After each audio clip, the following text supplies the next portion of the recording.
রাতের বেলা সে মোবাইল দেখতেছে, মোবাইলের মধ্যে সে একটু খারাপ দৃশ্য দেখাচ্ছিল। এমন সময় মেয়ে গিয়ে ঘরে ঢুকলো, মেয়ে ঘরে ঢুকে দেখলো বাবা তার মোবাইলের মধ্যে খারাপ দৃশ্য দেখছে, মেয়ে দেখে ফেললো। মেয়ে তখন বাবাকে বলল, একটা শব্দ বলেছে, লজ্জা করে না বাবা? মেয়েটা ঘরে চলে গেল। সেই বাবা যন্ত্রণায় ভুগতে আরম্ভ করলো, আরে আমার মেয়ে দেখে ফেললো, আমার মেয়ে কি কথাটা বলেছে, লজ্জা করে না বাবা? সে লোকটা অফিসে চলে গেল, অফিস করতেছে, কিন্তু আর ভালো লাগে না। মেয়েটা কি বলেছে, লজ্জা লাগে না বাবা? কিন্তু মেয়েটার যন্ত্রণায় সে হার্ট ফিল করলো। মেয়েটা এরপরে মারা গেল। বাবা যখন বাড়িতে ফিরে আসলো, বাবার মাথাটা নোয়া, লজ্জিত একটা মুখ। এখনই আমার মেয়ের সাথে দেখা হলে আমার কানে বাজতেছে, আমার মেয়ে আমাকে বলেছে, লজ্জা লাগে না বাবা? আমি কিভাবে আমার মেয়ের সামনে যাব?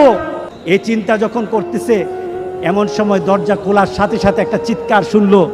স্ত্রী চিৎকার বলতেছে, আমার মেয়েটা মারা গেছে। বাবার কানে তখন বাজতেছিল রাতের কথা, লজ্জা লাগে না বাবা? তার জানাজার ব্যবস্থা হলো। মেয়েটাকে যখন কবরের মধ্যে দাফন করে দেয়, কবরের মধ্যে রাখা অবস্থায় বাবা চিৎকার করার কথা ছিল, বাবা চিৎকার করে নাই, বাবা হেসে দিয়েছে।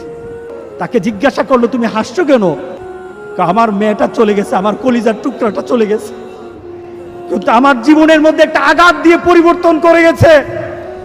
যেই নীতিতে আমি আমার চরিত্রকে নষ্ট করছি, আমার ঈমানকে নষ্ট করে দিতেছি, আমার মেয়েটা হারিয়ে ফেলেছি, কিন্তু আমি আমার আখিরাতকে বুঝে ফেলেছি।